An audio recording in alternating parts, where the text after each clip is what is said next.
Hello friends, welcome to my channel Ivy Cook and Art. আমার চ্যানেলে আপনাদের সবাইকে স্বাগত জানাই। তো আজকে আমি এখানে 1.5 পাউন্ড ওজনের চকলেট ফ্লেভার ডল কেকের রেসিপি নিয়ে চলে এসেছি। তো আমি কেকটা কীভাবে বানিয়েছি আপনারাও দেখে নিন। তো তার জন্য আমি প্রথমে কেকের স্পঞ্জটা তৈরি করে নেব। তো স্পঞ্জ বানানোর জন্য প্রথমে একটি বোল নিয়েছি। বোলের মধ্যে আমি 2.5 কাপ মতো চকলেট প্রিমিক্স দিয়ে দেব। আমি কেকটা এগলেস বানাবো, তাই আমি মার্কেটে যে প্রিমিক্সটা পাওয়া যায় সেই প্রিমিক্স নিয়েছি এখানে। এরপর আমি প্রথমে 1 কাপ মতো পানি অ্যাড করে দেব। তারপর হ্যান্ড উইক্সের মাধ্যমে ভালোভাবে আমি মিশিয়ে নেব।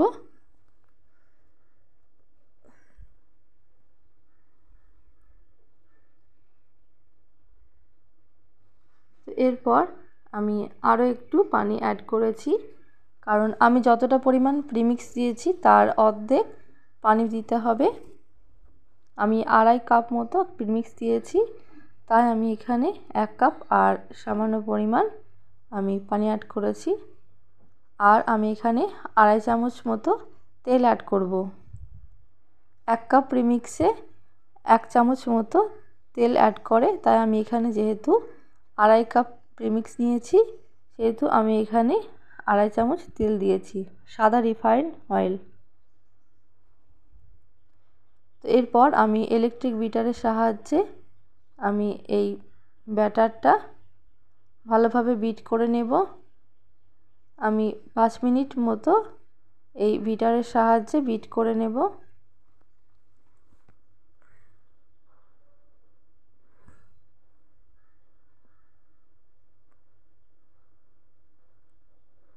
তো আমার বিট করা হয়ে গেছে। এরপর একটি স্প্যাচুলার মাধ্যমে আমি কেক বানানোর মোল্ডে নিয়ে নেব।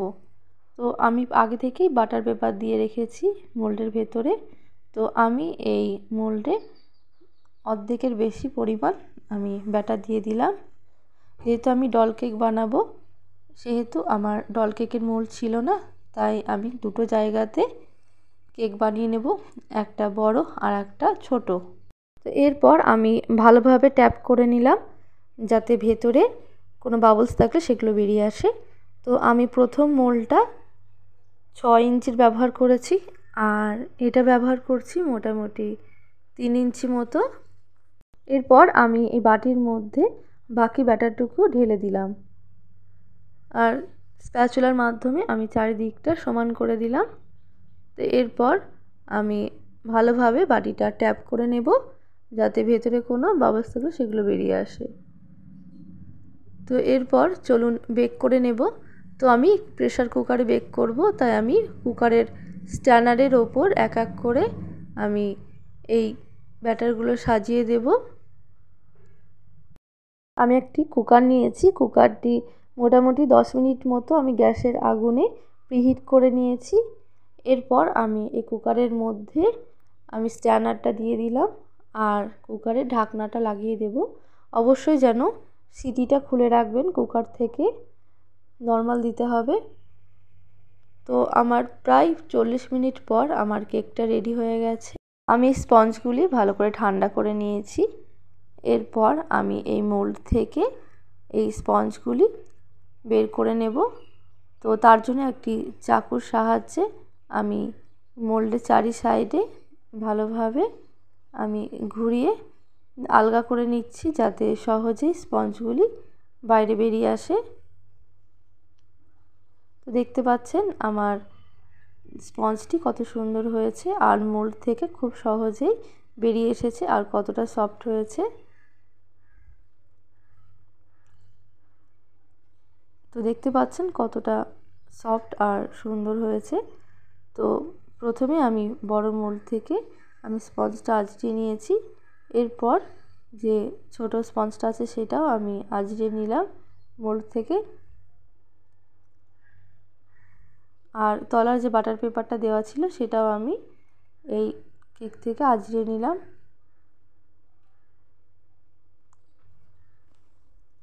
এরপর আমি স্পঞ্জগুলো আমি বড়টা 3 ভাগে আর ছোটোটা 2 ভাগে কাট করে নেব। তো আমি একটি চাকুর সাহায্যে আমি এই স্পঞ্জগুলো কাটিং করে নেব। তো আমার কাটিং হয়ে গেছে। এরপর আমি ছোট কেকটা কাটিং করে নেব।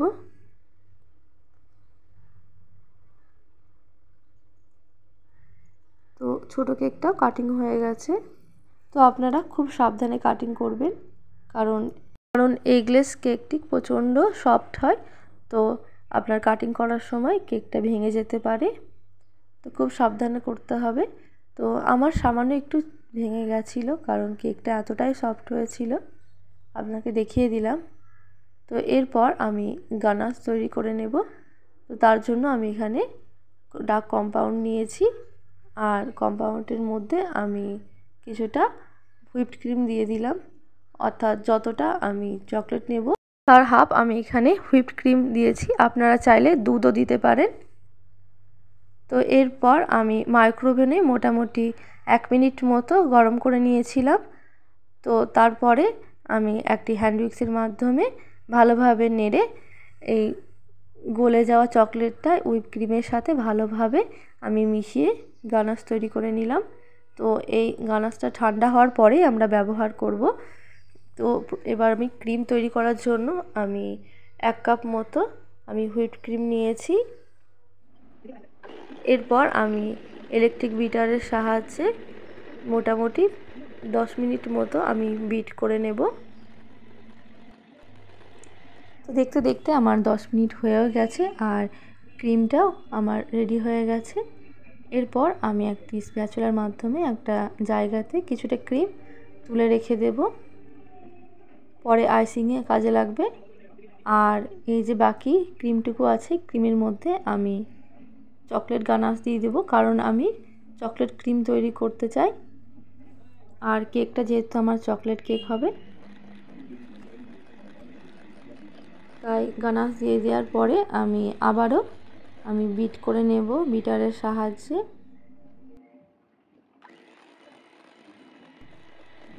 তো আমার ক্রিমটা রেডি হয়ে গেছে। এবার আমি কেকটা সাজিয়ে নেব। তো তার জন্য আমি এক এক করে আমি কেকের স্পঞ্জ দেব, আর ওপরে ক্রিম আর গানাশ দিয়ে আমি কেকটা ভালো করে সাজিয়ে নেব। তো প্রথম 3টে দিয়ে দেওয়ার পরে আমি বাকি যে 2টো ছিল সেটাও দিয়ে দিলাম।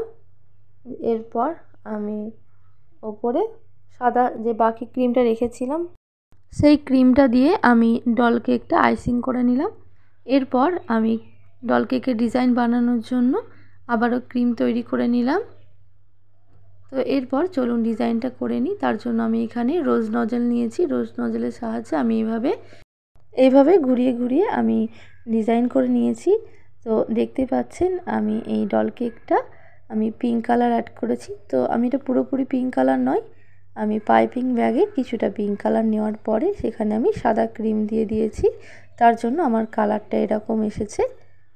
আর তারপরে আমি ব্লু কালার অ্যাড করেছি ক্রিমের সাথে, সেই ক্রিমটা দিয়ে আমি ডিজাইন করে নিচ্ছি। দেখতে পাচ্ছেন আমি কিভাবে করছি।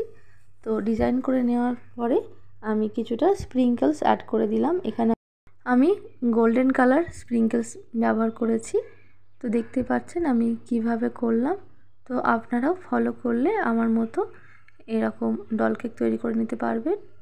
আর কিছুটা স্প্রিঙ্কেলস দিয়ে আমি হাতের, কানের, তারপরে গাউনের ওপরে কিছু ডিজাইন করে নিলাম। আর সবের লাস্টে আমি এখানে সিলভার ডাস্ট দিয়ে ভালো করে স্প্রে করে নিয়েছি, যাতে আমার কেকটা একটু গ্লেজি হয়। তো আমার এই ডল কেকটা যদি আপনাদের ভালো লাগে তো অবশ্যই আমার এই চ্যানেলটিকে সাবস্ক্রাইব করবেন, কমেন্টস করবেন, লাইক দেবেন, আর সব সময় আমার পাশে থাকবেন, যাতে আমি আবারও নতুন ভিডিও আমি আপনাদেরকে শেয়ার করতে পারি। ধন্যবাদ।